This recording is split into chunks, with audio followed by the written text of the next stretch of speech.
This is Hunter Muse. And this is Chris Snipes, and you are listening to The Melt.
My question would be, what inspired you? What road did you have to travel to get to the point where you wanted to write a book about journeying, basically, and about self-reflection? I guess at this point, the road. Well, it's kind of hard to talk about the road itself because it could have taken so many shapes and forms, it's more of it just felt like the right time. I guess it's kind of a boring answer. Not at all. Well, maybe maybe there's a more ordinary answer. Is like I did menial jobs, and as you have, and you maybe still do, and a lot of people do, and it was just that time of my life, like I turned 45 when I started writing the book. And I was like, okay, something has to happen here, because I was working at a warehouse, like packing web orders of, it was a tea house, so it's cool. It's the tea store, but still, it was mind numbing, and especially for me, like we all have this search for meaning. Maybe not all of us, but a lot of people do. Mm-hmm. To me, it's vital. Like I'm more sensitive to this, it seems, than a lot of people. Like I literally feel like I'm gonna die if what I do has no meaning. So even in those boring jobs, like I would try to find like little chips of meaning, like, oh, I can say that I contributed that way or this way. And it was very hard, and so something happened. I got an opportunity that I will keep to myself for now, but it's nothing illegal or darn it. Damn it. No. Yeah, I had basically an opportunity that came up that I thought, like I can take the time to write this book. And I need to do it now because even on a spiritual level, I didn't really know where I was going, or I really needed to do a synthesis of my whole my whole spiritual life, because mm-hmm. I have a very DIY approach to spirituality, and it can get messy at times. And when you step back and you look at your life and you realize, well, it's all cool, and I feel my mind is expanding and my consciousness in a way, but concretely my life is still the same, and it still sucks in so many ways. So I'm going to try to do something so that it sucks less, maybe because just of the book, and just trying to Yeah. do some other type of work. Mhm. But also to grasp and to really, really infuse my life deeply with my spirituality, and I needed to clarify things for myself to do Mm. that. Sure. I Mm. think that's a big key to, well, to just about anything, but a, a, a fulcrum, an important fulcrum point in one's life, I think, is the the quality of attention and presence that you give to any moment, any given moment, uh, and Yeah. that can lift up just about any situation, even if you are working some menial job, scrubbing floors or rehabbing houses or packing tea into boxes at a warehouse. If you're fully present Yeah. and awake, that's kind of a vague term, but uh, and you are able to sort of in that presence take advantage of the situation in the most positive and constructive way possible, then you can lift any moment up into something that's enlightening or nourishing. Yes, I would put a little caveat in there though, Mhm. um, because I realized it's not really a way. How can I put this? Yeah, it's not just what you do. Like, basically, I agree with you that the presence, the quality of presence you're gonna embody through your actions, whatever they are. Like it's where meaning comes from. So it Mhm. kind of doesn't really depend on what you're doing in a way, because Sure. as long as you're really present.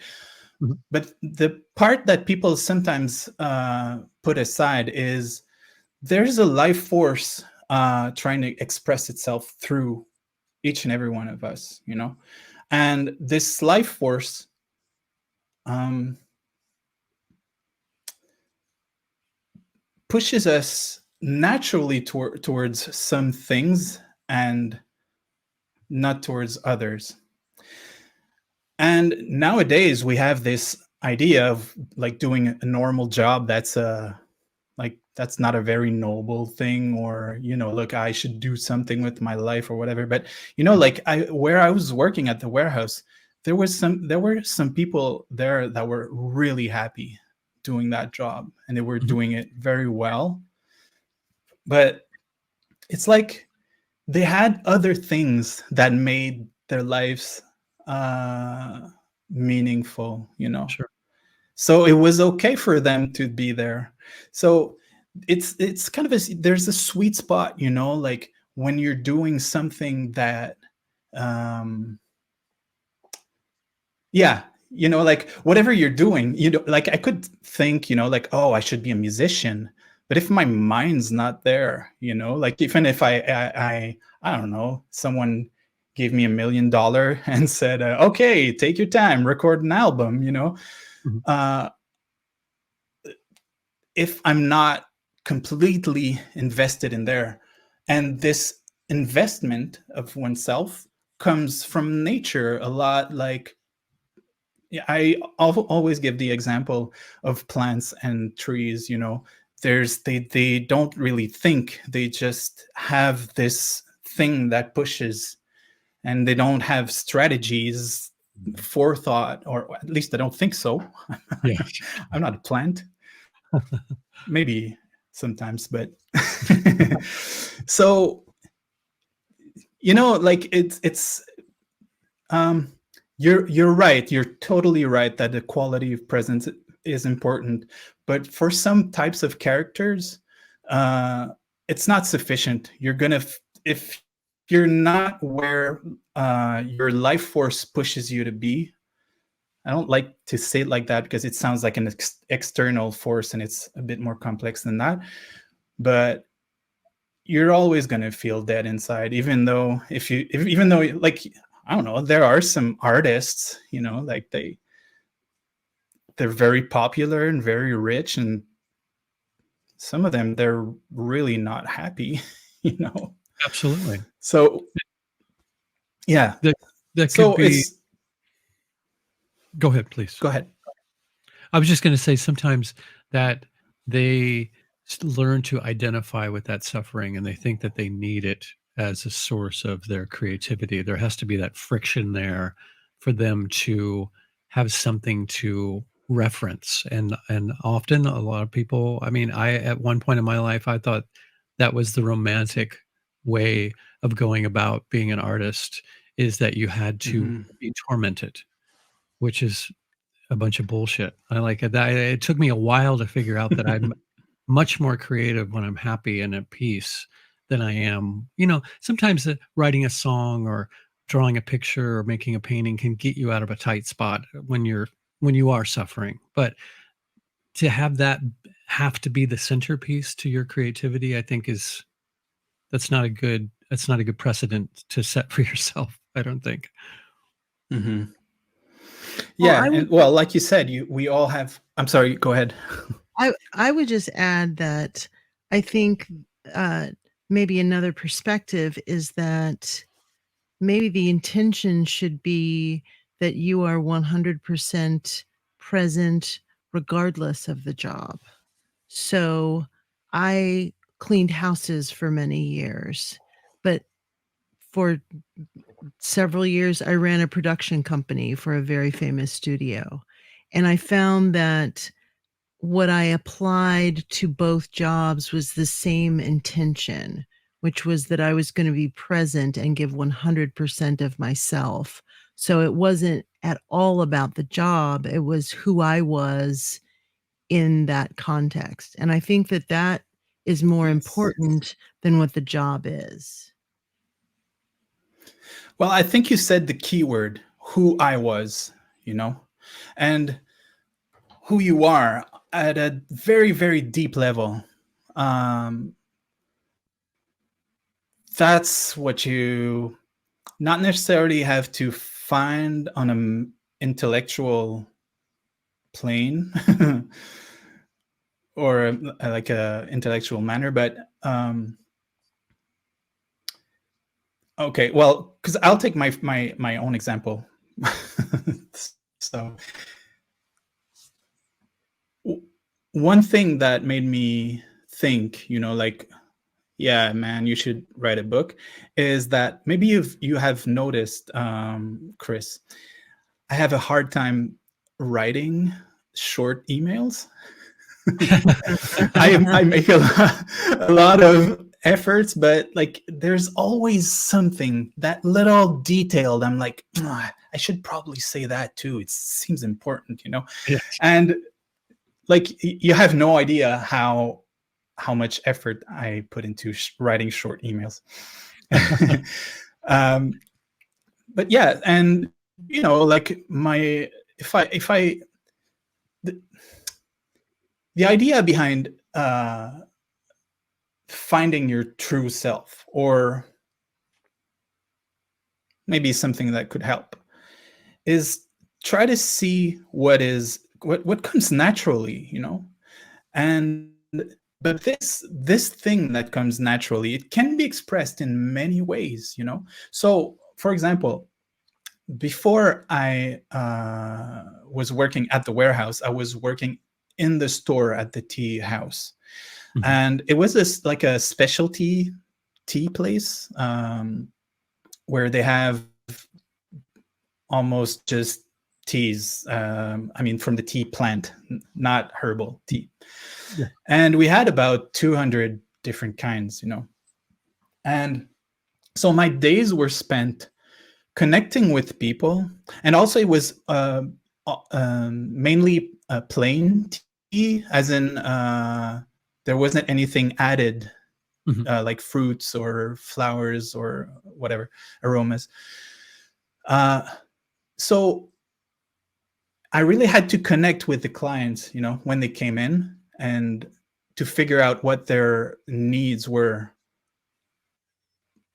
because we had very, very like cheaper kind of tea, which were very good too, but that people would use to stay awake during the exams at the end of the year. And we had very expensive teas that were made more for special moments, tea tastings and stuff like that. So I had to figure out, like, what does the person need? So this connection, I like my need for this type of connection, it was fulfilled. Actually,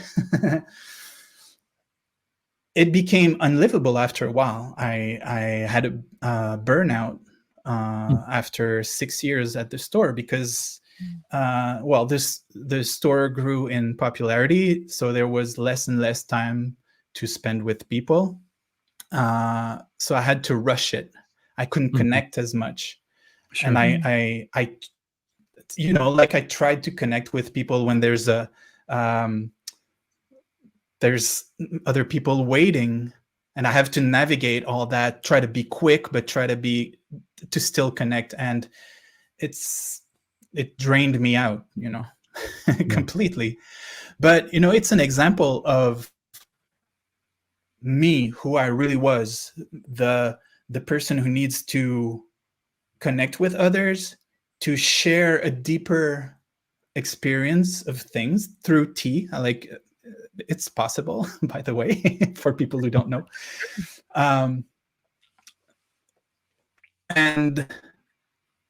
But after a while, it was too much. So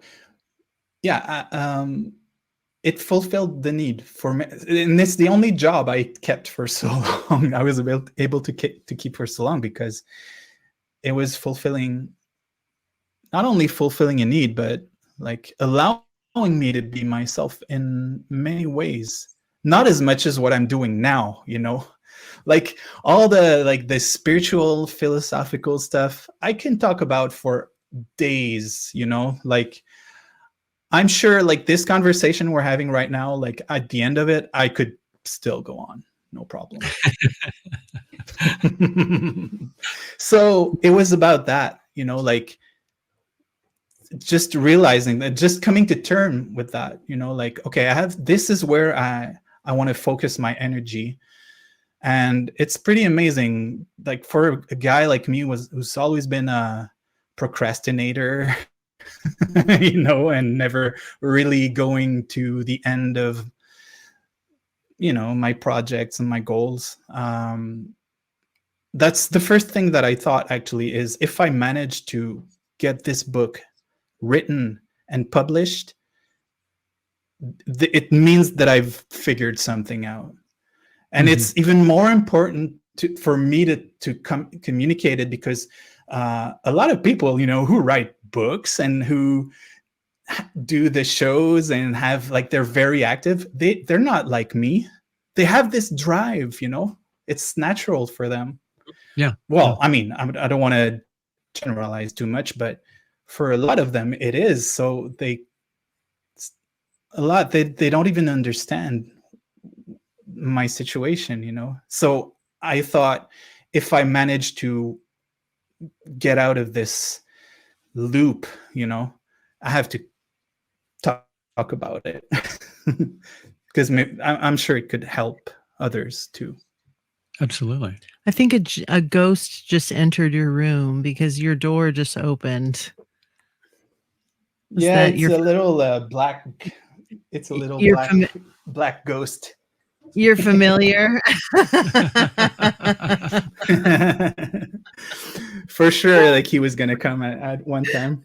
I thought if I shut the door completely, he'll scratch. So I thought it's better if he comes by for a quick visit. And that's the beauty of podcast also. I love when there's little guys like that. Yeah, it was. I listened to the audio version of your book, and it was very interesting to hear Graham read it, because he comes off sounding much more dramatic than you. You have a much more playful voice. It was like listening to narrate it. I mean, it was very nothing against Graham at all. I love Graham, and I love Grimerica. No, I actually, there's something that I liked, especially about his voice, is that it's a bit gravelly, but kind of high Yeah. pitch. And it reminds me, there's something, maybe it's just me, but there's something a bit punk about it. And I can see that. I don't know, like, to me, like, it made sense, like, instead of having like I don't know, like how do you call them? The people who study Shakespeare, like an actor, like with a perfect diction, like Yes. reading this book. Ooh, I don't know, Yeah. Yeah. That would So sound too to me, like, and also, like, I'm sorry. That would sound too formal. Yeah, yeah. And there's definitely a punk DIY angle to the way I approach spirituality. So it just made sense that, like, it would sound like that. But yeah, I would have loved to record it myself, but it's more a matter of time, actually. Yeah, sure. Well, I was very impressed by how you articulated a lot of very complex ideas and things that are actually hard to communicate. Nuances and struggles and all the things that can come in the road of somebody who's trying to get to know themselves and reflect on themselves and their motivations and life and reality in general. There's so much in this book that I think you articulated it very, very well. It's very, very well written. So, and there's nothing, although I listened to the audio version, there's nothing like having the physical version, which is so beautiful. The aesthetic is absolutely captivating. Oh, Kind of like our logo. well, I'm happy you like it, because Yes. yeah, I did everything in there. Yeah. Beautiful. Let's see. What else? Oh, who would you say that? I mean, is there anybody that you had in mind when you were writing this book? Or were you sort of writing it to maybe an earlier version of yourself? Oh, I love that question. Uh, all of these answers. I mean, I had, depending on the topic, I did always have a specific person in mind. And it's funny that you're mentioning maybe the idea of a past, like a younger version of myself, because I don't think I wrote it for this me of the past, or Mhm. whatever you want to call it. um, but I often stop, to talk with 20-year-old Dominic, and say, and often actually at the end, like, just revising the book, or at the end of a chapter, more reaching out to that guy, that depressed 20-year-old, Mhm. saying, like, it's okay, you're gonna be good. You're gonna figure it out. Yeah, I would think it would be So very I would think it would be very easy to write a book like this and not have your sort of like write the book that you wish that you would have come across at a certain point in your life. yep, that's exactly how I wrote it. I Mhm. often thought also of, well, two people, actually. I thought of my mom a lot, Mm. because my mom is she's not a cerebral person, and I really like that you said that I managed to convey some complex ideas in a concise way, or it was something like that you said, Yeah. right? Because it's often in my mind, I thought my mom has to get it. If my mom gets it, and it's not that she's stupid, that's of course not what I mean. She just apprehends life in a different way, and there's yeah, her, you know, like her joie de vivre is instinctual, and something that I've had to fight for years to obtain, but for her it's just, you know. So anyways, because we had, I can honestly say that my mom is my friend now, you know. We do have this mother-son relationship, but it's very funny how we talk, and we know when it's that and when it's just two human beings talking together, you know. So yeah, my mom. And also like a friend of mine who's very incredulous. I didn't say skeptic. Notice that I didn't say skeptic. I think we have to reclaim that word, because to be skeptic is to accept that you don't know everything. And Exactly. people who we call skeptics nowadays, that's not what they do. They're Yes. just incredulous. Indeed. So yeah, so he's my incredulous friend, and I love him to bits, but yeah, there's a bunch of you know, like the stuff on magic and on astrology and divination. I had that friend in mind when I was writing those chapters. Because he would have thought that was a bunch of baloney, perhaps, or he was skeptical of it. It's my friend who you'll understand. It's my friend who some years ago I went to visit him, and he knew that I got into UFOs, and I hadn't seen him for a while, and he told me what was going on in his life, and showed me his vegetable garden in his new house. And then it was my turn, you know, to say what's going on, and he stopped me in my tracks, and he said, "I don't want to hear about UFOs." Wow. That's it. So I'm like, oh. And that was a big thing for me back then. So I didn't mind, you know, like I don't need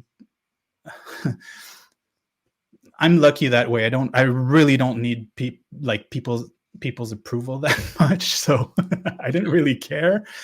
But it was sad for me, you know, that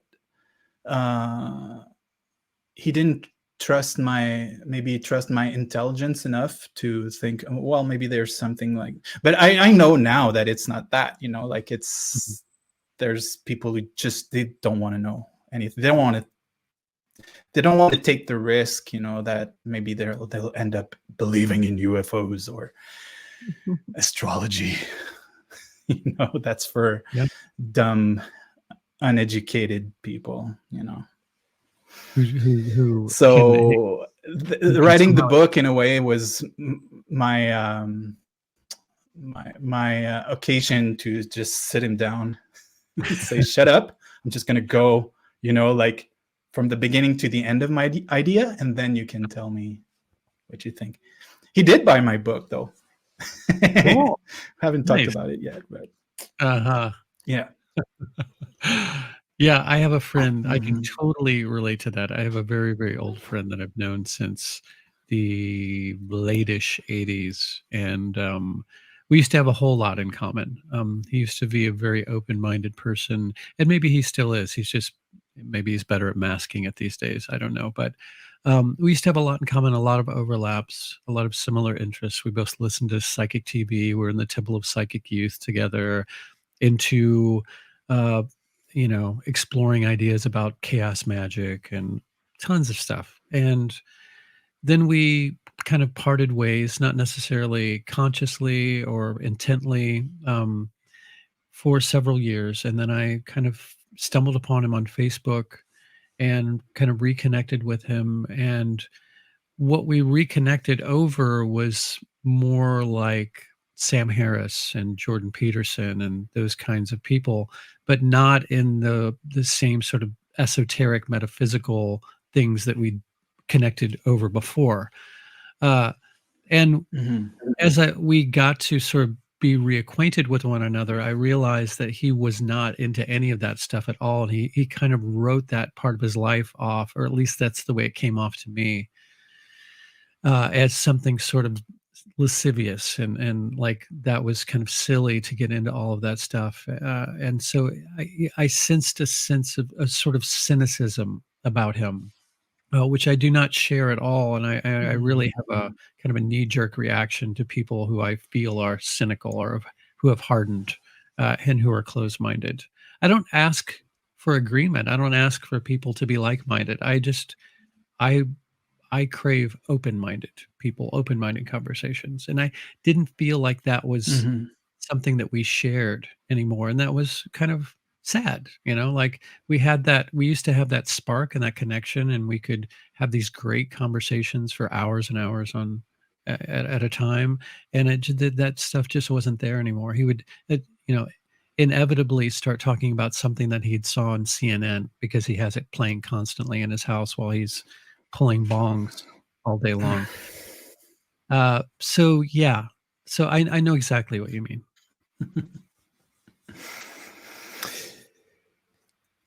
I mean, it's hard for me to like. There's a lot of people around me like that. Like with people who you can't have those conversations. I mean, those conversations. It's so funny that it's so vague, but we all know what it means. For sure. But like one thing that I talk about in the book, and that I ended up spending a lot of time reflecting on is archetypes, like our archetypal build, and it's funny because I started thinking about that when I got for the first time, or technically the second time, but anyways, when I got my natal chart done, and it was so mind-blowingly exact, it like I had to like, not necessarily astrologically, because I don't think astrological influences are the only ones that are shaping us, shaping our egos. And by the way, when I say this in every interview, but when I talk about the ego personally, I just talk about the vehicle. I don't think of the ego as that bad part of ourselves. Sure. It's just the machine. Yeah. So, like, how is it that astrology can be so precise? Is that it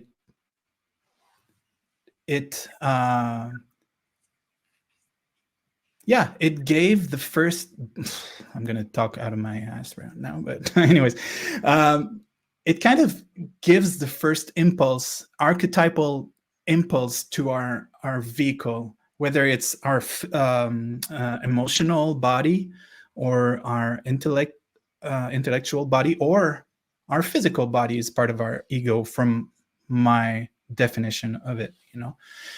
So how can it be so precise? Well, if you don't realize that you live in like a winter,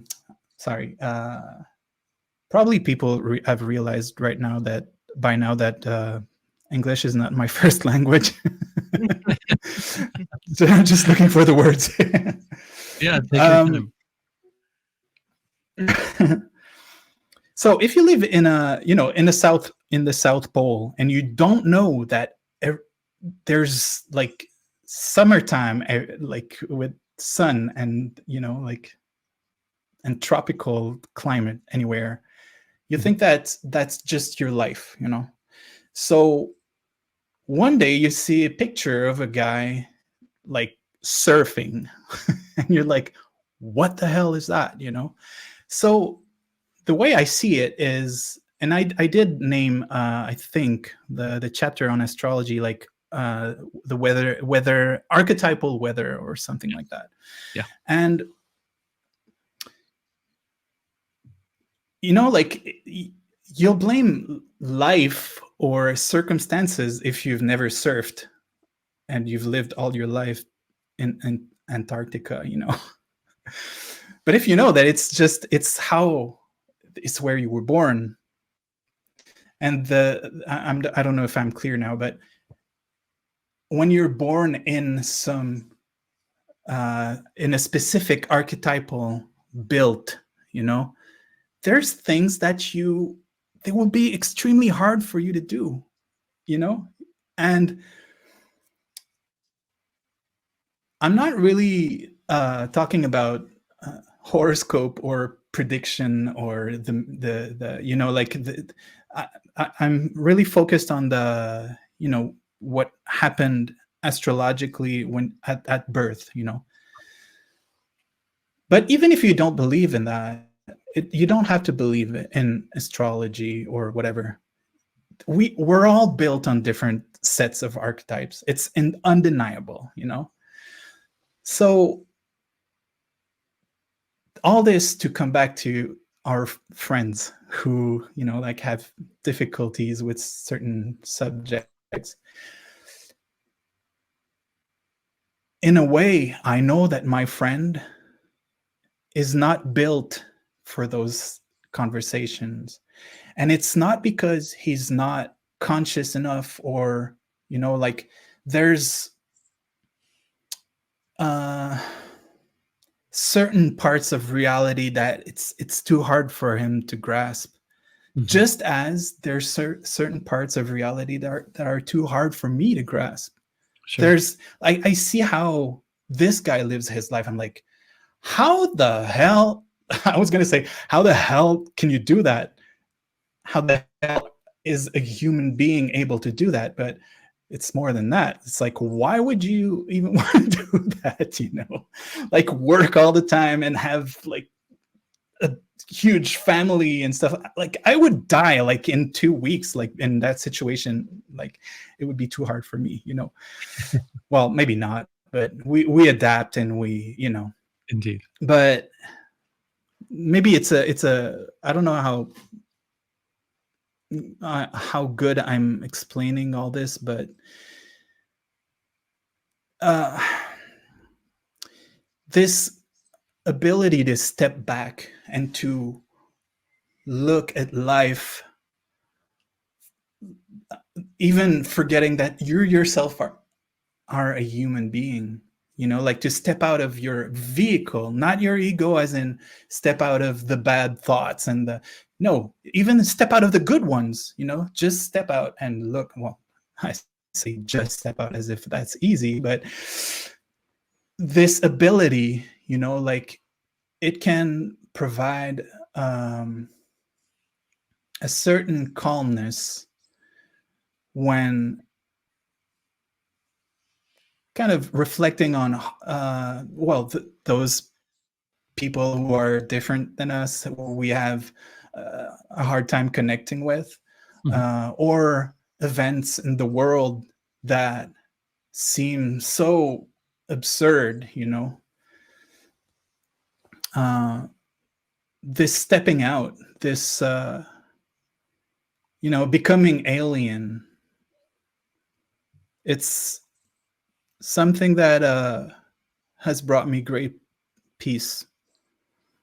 And it doesn't mean stay there. It's not like just stay in that alien space. No, you're not going to be happy there either. Like we're here to play the game of life, So just but to step out, like it's imagine if you play Monopoly, but you just you can only see one little spot at a time, it would be impossible.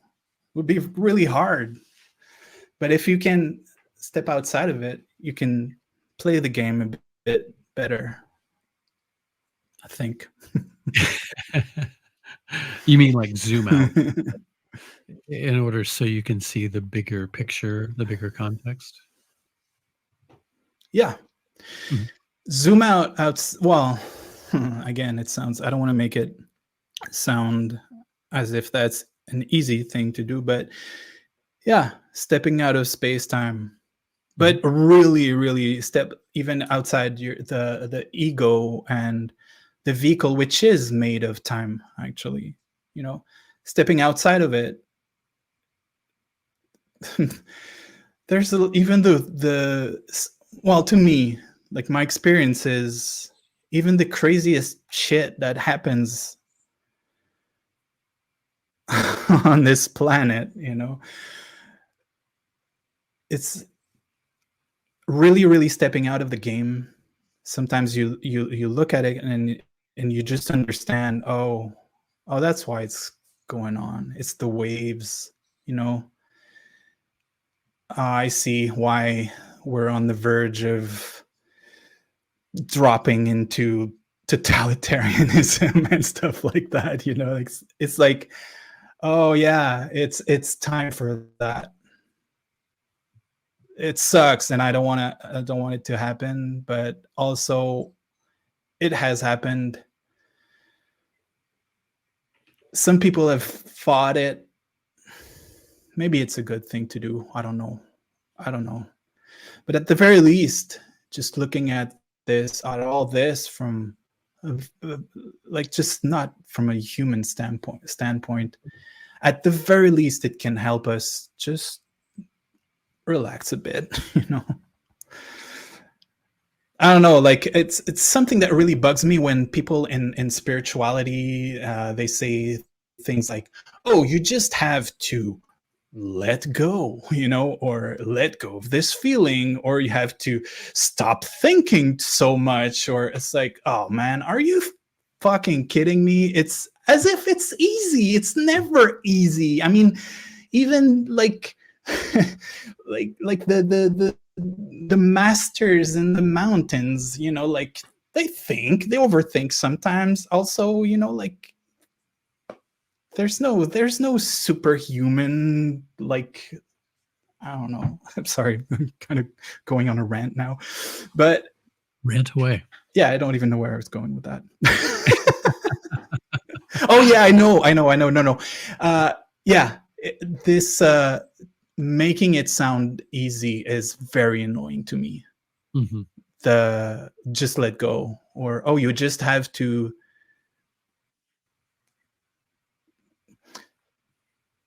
Yeah, you just have to let go. You just have to expand your consciousness. You just have to face the truth, or you just have to do this, just that.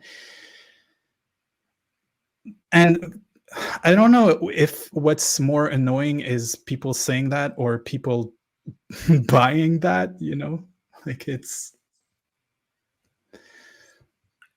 life is complex. Like it's nothing. I'm not teaching to anyone by saying that.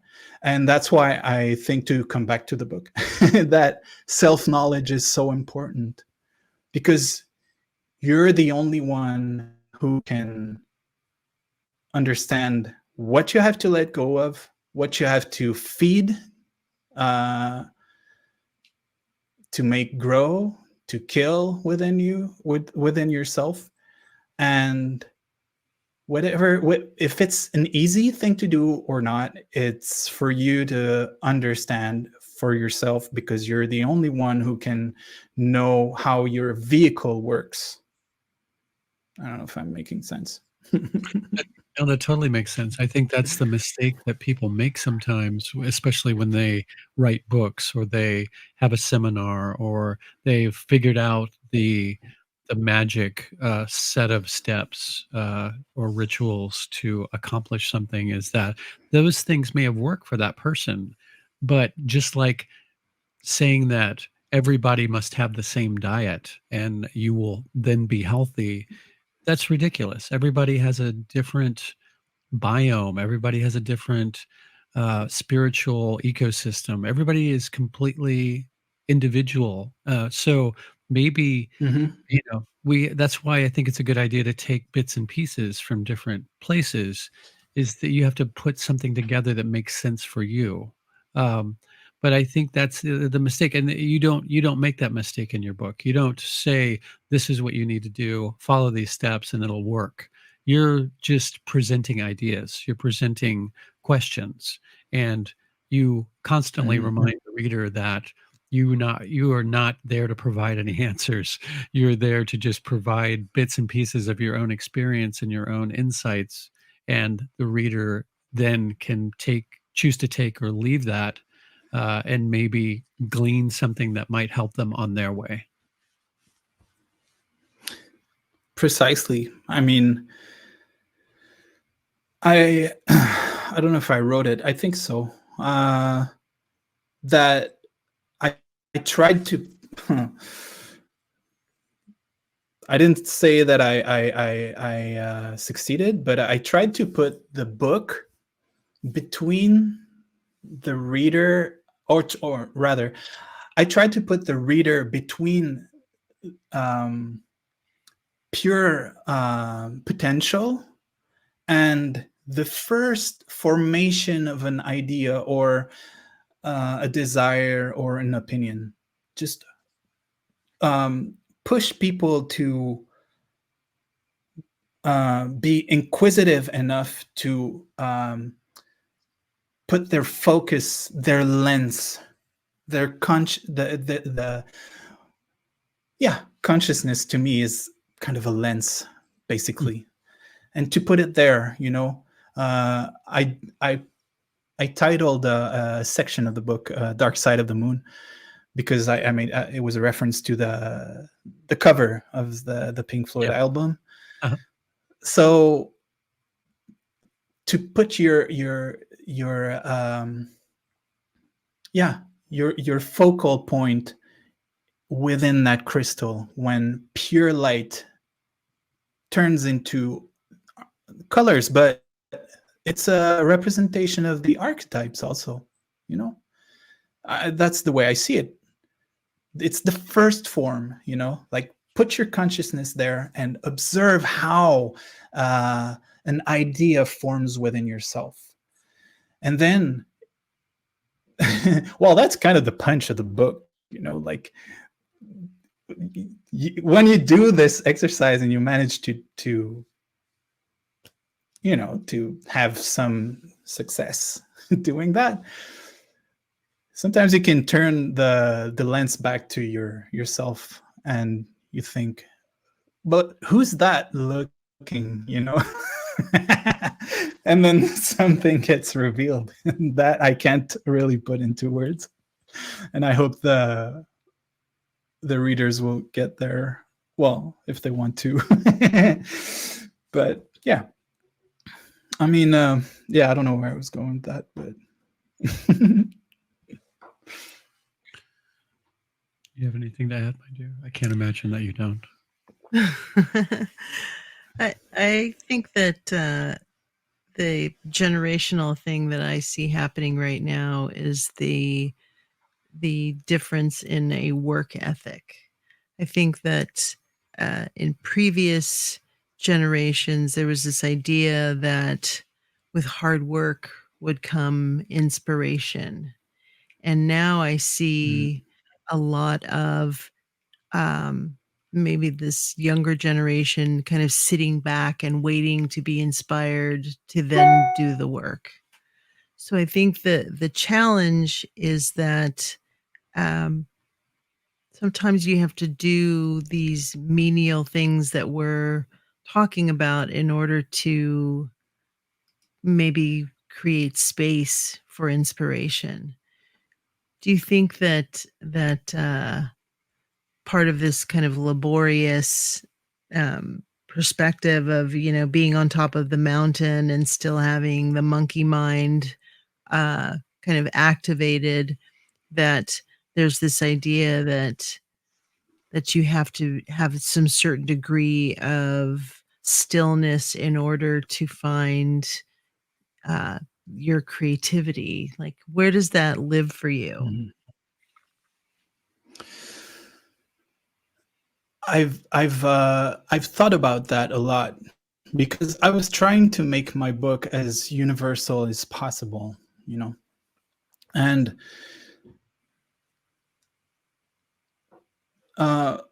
that stillness of mind, I was really questioning, you know, like for me, it comes easily, you know, but as easily as it comes for me, it's going to be harder for someone else.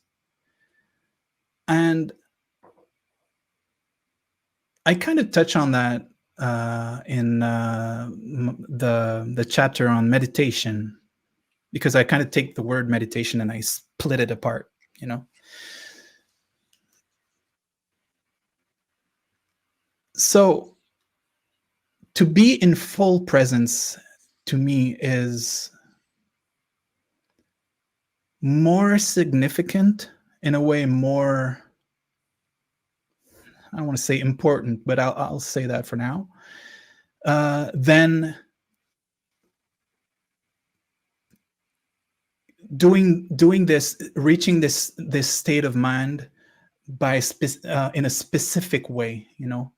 So I'm questioning, because it would be easy for me to tell people that you have to still your mind, you know, and to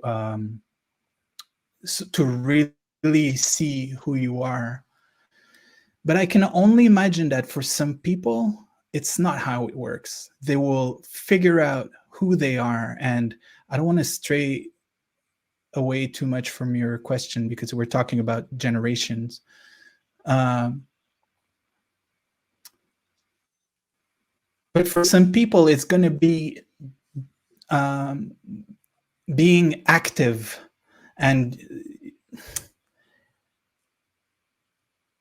being in living through incarnate events and doings, you know, like very tactical. Is that a word? Like with the Tactile? tactile, yeah. Tactical.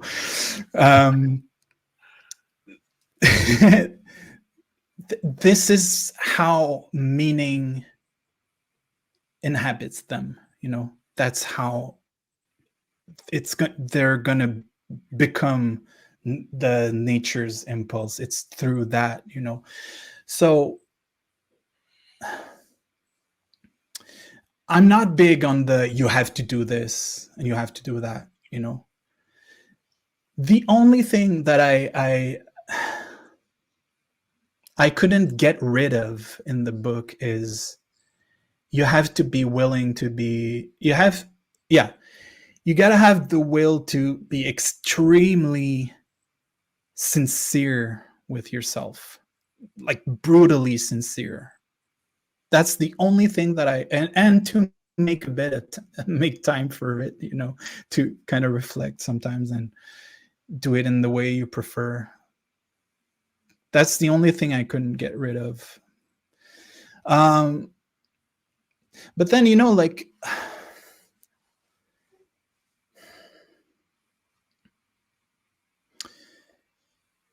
what, maybe I need clarification on your question. Do you what do you mean by the you know, this new generation, as in they should be maybe taking more time to reflect and to learn to still the mind? Or I think that the the kind of the difference that I see now is assuming that inspiration, like creative inspiration, is something like a light that shines down on you, and you know, write this manuscript, or this, you know, the song comes through you, and that there's really no work involved in becoming inspired. in my experience and talking to creative people, most of their creative inspiration comes from doing, meaning either doing a menial task and then some light bulb goes off and they have some epiphany or some thought because they weren't really thinking about that specific thing that they were some problem they were trying to solve. They went and did something else. And then the answer came in that regard. So, kind of pivoting to your friend talking about his garden, when I think of that, I think maybe the way to inspire him to have the UFO or the alien conversation would be bring that into the syntax of the garden. So, I've kind of blended metaphors here when we're talking about someone being inspired by feeling like they need some outside source to inspire them, or they're inspired by action. As a creative person, I guess what I was wondering is, do you think that your creative inspiration, even the inspiration to write the book, came from action, or did it come from you being in some form of stillness where suddenly you had this epiphany and it was like, oh, this is what I need to write, and you wrote it down? I don't want to sound like Alan Watts here. I think that's him who said that, but actually, the inspiration came when I got out of my own way, you know. And to me, it came after. For me, it came after a lot of a lot of reflection, and a lot of deconstructing of my own beliefs. And then, like, it just over time, I guess, made way to inspiration. But I understand that, okay, there's this story that happened to me. It's a very very important event in my life that happened, and it keeps coming back. And so I'm gonna tell you guys that story. My father died 26 years ago, and he had been sick for a long time in many ways. So it wasn't really a surprise, and he had cancer. He had I don't know if that's how you say it in English, laryngectomy. He got his larynx removed. So yeah, and he was in the hospital on his last days, So one day I get a phone call, and it's my aunt, and she said, well, okay, the doctor said it's probably the last time we're going to be able to have a conversation with him, because after that he's going to be pumped so full of drugs that he won't be able to talk. So we're trying to get all his kids in there and his brothers and sisters to have a final conversation with him. And so I got there, we were all in the room and we're talking with him, and then it felt like the right time to just one by one, have that conversation. And I went first for some reason, and I don't know. I'm wondering how much details should I say, just for the sake of getting to the point. So Okay, so my dad, like as I said, he didn't have a larynx, and he spoke with a little buzzer. It's not the, the ones that people they push on their throat. Like he had the cheaper version. It was like a little buzzer with a straw that he would put the straw in his mouth and push the button that would just go like meh.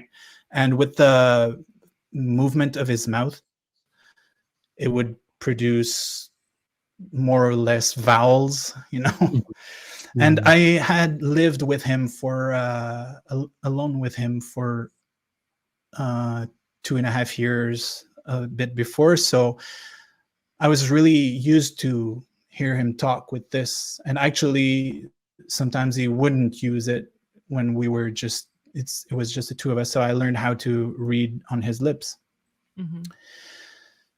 So that's how we had our conversation, and without the buzzer.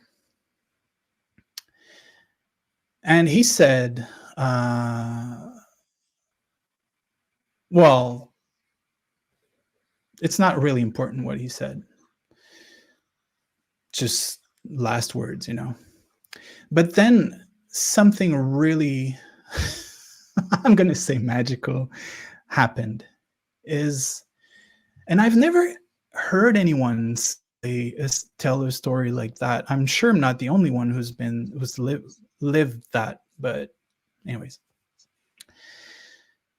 for what felt like not even a second, it's as if someone took our histories, like our whole histories, and switched them, as if for a fraction of a second I was him, And I often say that I don't want to dirty the memory of my dad, because there was things that happened that were not okay, He was okay. He was a heavy alcoholic, and at the end of his life took a lot of medication also. So the mix, as you might imagine, wasn't very good, And there's a lot of events, that have in my life that have, I don't know by what miracle, it hasn't scarred me, but it didn't, but it should have. I'm just fortunate to have had that ability to step out of things, maybe. I don't know, but that's another thing. So the consciousness exchange. Thinking back on what my dad had done to me and my step siblings,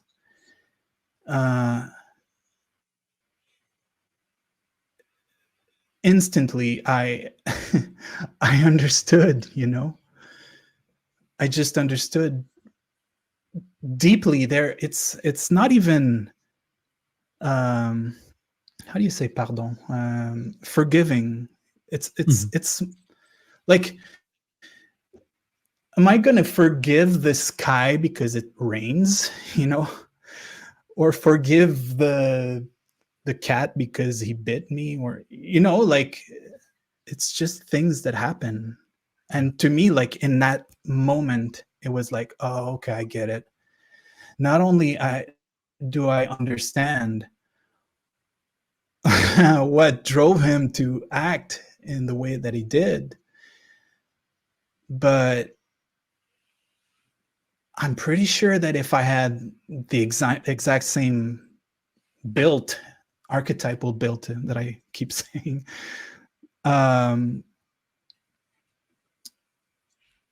I would have done the same, in the same history, I would have been the same, because I would have been him, but we don't experience that, like we can have some kind of empathy. Sometimes it's even just imagining. For me, at least, it's try to imagine what people could feel, because when this happens, I feel bad, so I can imagine if it's even worse, like how this person can feel. It was much more than that. It was not about anything that I could think of. It was just there. So there was nothing to forgive. And so, to get back to what you were saying, it's the same for everything and everyone that we encounter. And for sure, there's trends in society that we can observe with different generations. I see trends in my generation. I'm a late Gen Xer, but I do see, like, anyways. But there's always something deeper, and I try to focus on that more than the trends,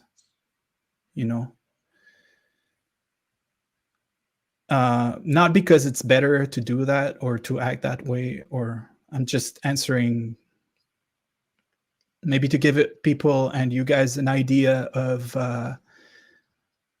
how I came to write the book and what type of experience, fed that book. But again, it's an archetypal thing. We need people also who see the trends. That's what they look for, So I think I'm not really good at answering maybe your question, because you're better than me to look at things this way, But I think also that all these differences between all of us, it's sometimes also to help with, that stepping out. Mhm. It's seeing humanity as if it was just one big human, just one. And because, they say as above, so below. It doesn't just mean, oh, what's going on here is also happening in the stars. Of course it means that. Or, like a neuron looks like a galaxy, or I don't know what else, It also means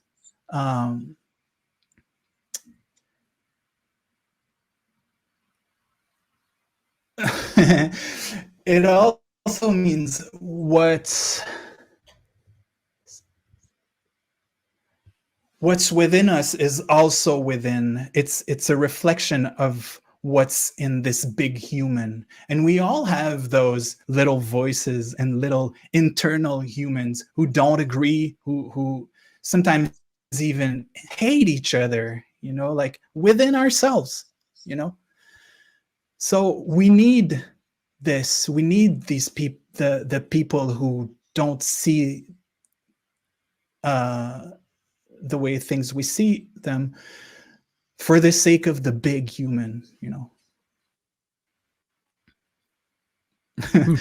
It's so weird because it's kind of new for me to talk about this kind of thing, and I don't want to sound preachy, Hey, babe.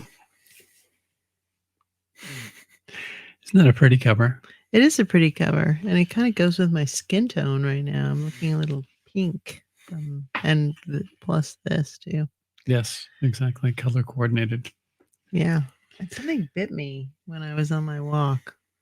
I think a mosquito or something bit me. But that has nothing to do with the episode. What did you think of the conversation we just had? It was good. I'm impressed. That was only his third interview. Indeed. I'm Yeah. impressed that he's speaking in his second language. Yeah. It's the challenge is always when there's a little bit of a lag. Yeah, I know. Like it I gets know. clunky and it's hard to because you don't want to interrupt someone, and so Exactly.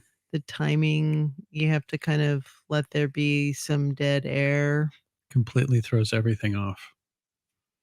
It takes like it's a wheel. A conversation is a wheel that you get turning. This energy circuit, and Mhm. when there's a lag, it never quite gets spinning. Yeah. Unless the other person is doing a lot of talking, which fortunately Dominic did. But if it was one of those conversations where it was back and forth, that really kind of takes one out of the present. Yeah. You sound so sort of tamed. It's just because I went on my walk right before we did this, and I hadn't walked in 3 days because I've been doing this thing where Monday through Friday I walk for 2 hours, a little over 2 hours, 2 hours and 15 minutes, and then on the weekends, I take the weekend off. But Friday I didn't walk, so Friday, Saturday, Sunday I didn't walk, so today I walked, and now I'm like, "Night, night." Yeah, because you now have a vocal fry, whereas you do not. Yeah, Braunstein. Braunston.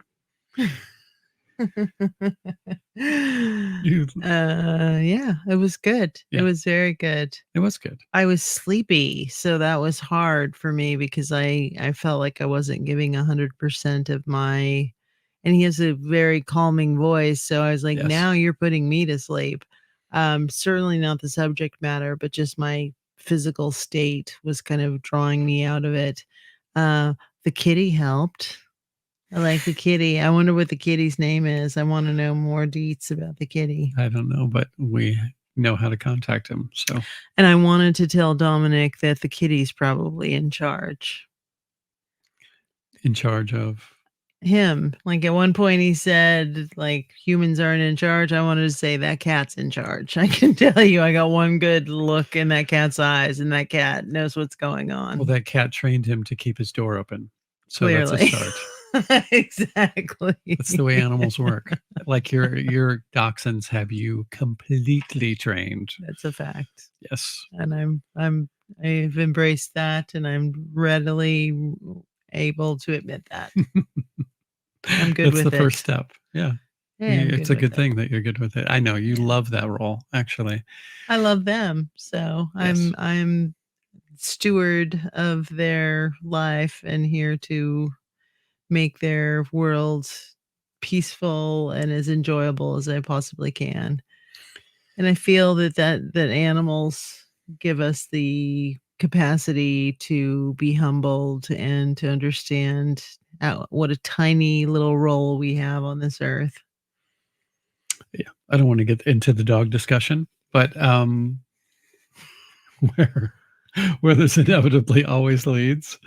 But this book is great because I don't know if when you were looking through it, that you saw at the beginning of every chapter, there's these great little illustrations. I was trying not to be rude and to be like reading his book while he was on the show, but I wanted to look at it. This first page is super cool. It's got and I spent probably 20 minutes of the first part of the conversation trying to turn this page and just thinking that I couldn't turn the page because, as you can see, it's like kind of light drawing, and so I thought it was like a transparency kind of a thing where, like, those pieces of paper like vellum that are thin that you can use for tracing. I thought that's what this was, and so I kept like trying to peel the corner while he was talking because I wanted to see the drawings. And then about 30 minutes into the conversation, I was like, oh, that's the page. Okay, I see what's going on. You're compromised. And I still see, now I've learned you cannot turn that page. It's not turnable. The ISBN number is here. If you want to order the book, I can send it to you. Because you can't get that anywhere else except here. It's a Melt exclusive. We have a special ISBN number that we get a percentage of the sales. No, we don't. I really love his drawings, though. That's a great, weird, wonderful drawing. And the backdrop that we are speaking on right now, which is also the artwork behind the Melt logo that he designed, is by him. He submitted that, God, I don't know how long ago, a couple of years 2 ago years. at least. Yeah. It's been almost 3 years now. Ironically, the logo that you see on the corner of this screen is not his logo. That is Jim Bob's version of Dominic's logo. We love Jim Bob too. Yes. So it's a combo of both. Yeah. We switch back and forth between the two, but yeah. So fantastic book, very, very well written. I foresaw, like, one of the reasons I brought up about him writing this to his younger self. I could see me in my 20s or my late teens reading this and just being like launched into many, many different directions. I think that would have totally blown my mind at that time period. I'm not saying anything about reading it now and that my age detracts from the enjoyment of the book. But if I were a young person and I was sort of trying to, feel my way around the world, figuring out who I am, trying to figure out what would be the best or most creative way to manifest myself and my desires, this book would be excellent. Yeah, I love his art. I really do. Mm-hmm. And here on the back, there's the ISBN. If you want to take note of that, if you want just to scan it for whatever reason and see if it rings up on your computer. What? Why are you focusing on the ISBN number? Because I volunteer at our local library. Do you? And my whole life is surrounding ISBNs during my volunteer hours. Do you volunteer at the library? Should I take the webcam and show it around the room to all the things that the viewers cannot see, that we are on the verge of hoarderdom?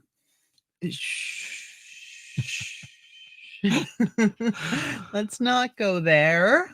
The verge of the chasm. I know, teetering. God, it's so ridiculous. It's so ridiculous. I do have these thoughts sometimes. That's good. But I really love his art. I don't know why. There's just, maybe it's because of our logo, and I've become accustomed to it. But just kind of skimming this book, I wanted to ask him, but it's such a cheesy question, like, how'd you come up with the title? But I was curious about how he came up with the title. Listen to the yeah, I know. Cheech. Listen to the Grimerica interview. Now you're sending me to another podcast. Sure. How dare you? We're all one big family here. Yeah. We're all part of the big human. We love Darren.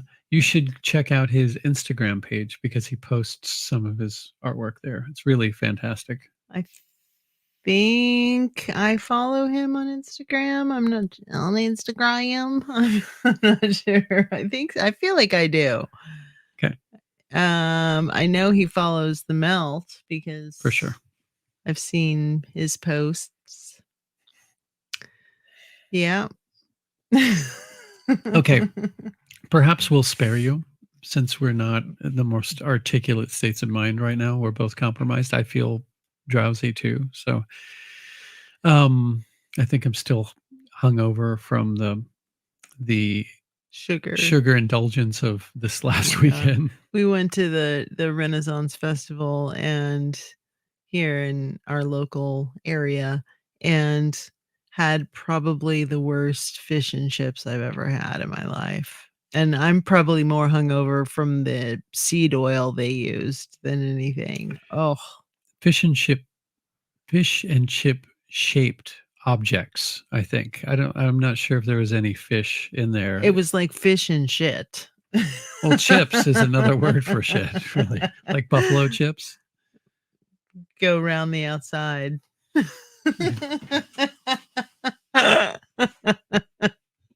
I'll go around your outside. Okay.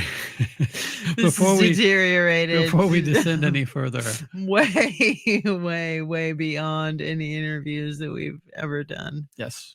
Before. Thank you all for listening. God bless you for listening. You've gotten this far. At this stage. You're a saint if you've gotten this far. It's much appreciated. Hopefully you got something out of that conversation. I suggest you follow him wherever you can. Follow Dominic wherever to he the goes. ends of the world. And I highly recommend his book. It's very entertaining to listen to the audiobook too. Graham, as I said, gives a very William Shatner-esque reading of it. I mean, really, I could see him on the deck of a schooner reading this. There's just something about his voice. It's just hard hitting, very Ernest Hemingway. I don't know. I see him wearing a turtleneck and like a tweed jacket that has like patches and reading it. Graham. Yeah. If you're listening, Graham, it's all in good fun. Of course we do. We love you and Darren. We love Grimerica. We're big fans. Absolutely. You may contact us either at themeltpodcast@protonmail.com or... I mean, if you really want to contact me, I get such a flood of emails constantly. It's Hunter hyphen no nay. Yeah. Oh, yes. It is. Where am I? Hunter hyphen news at Proton Mail. Dead Kim. She's from Boston now. English is not my first, second, or third language at this point. Drowsy is your first language. God, sleepy. Okay. Thank sleepy you. Time. Thank you all for listening. Much love to you all. And yes, there's, again, incredible things coming your way. Yeah, we've got some coolios, just like Dominic. We've got some great people coming up. Yes. Stay tuned. All right. Ta-ta. Meow.